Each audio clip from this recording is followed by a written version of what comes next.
تعالوا بينا نعمل كاتشب حبيبي الولاد والكبار والصغار كل حاجه، جنب كل اكل كاتشب يا ماما، كاتشب يا ماما. هنعمله في البيت، شايفين اللون والقوام والطعم. بما ان الطماطم الايام دي سعرها حلو جدا جدا، ب5 جنيه الكيلو يعني، فلازم نعمل بقى بيها حاجات. يلا كيلو طماطم قطعناه، عليه نص كوبايه ميه في الحله كده، وارفعولي على النار 10 دقايق. بعد ال10 دقايق هنضربه في الخلاط او بالهاند بلندر، المهم انعمه حلو جدا. بعد ما ضربناه في الخلاط هجيب المصفى بتاعتي واصفيه في الحله تاني ونرفعه على النار. الله الله، خطوات سهله وبسيطه تعملي كاتشب للولاد بيتي، ارخص وانضف واحلى، ويديكي كميه حلوه جدا.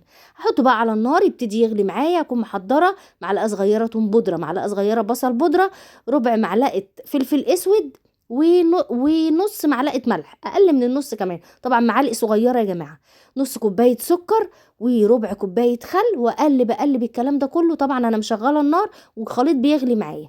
هجيب معلقه كبيره نشا في نص كوبايه ميه، ادوبها كويس ميه بارده، وانزل بيها على الكاتشب بتاعي.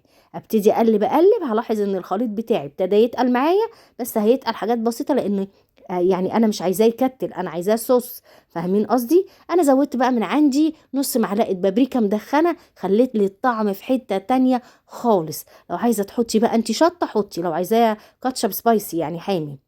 تغلي غلوتين معايا، وبقى معايا بصوا كاتشب خطير. خلي بالكوا لما يبرد هيتقل اكتر واكتر. شايفين الجمال يجنن.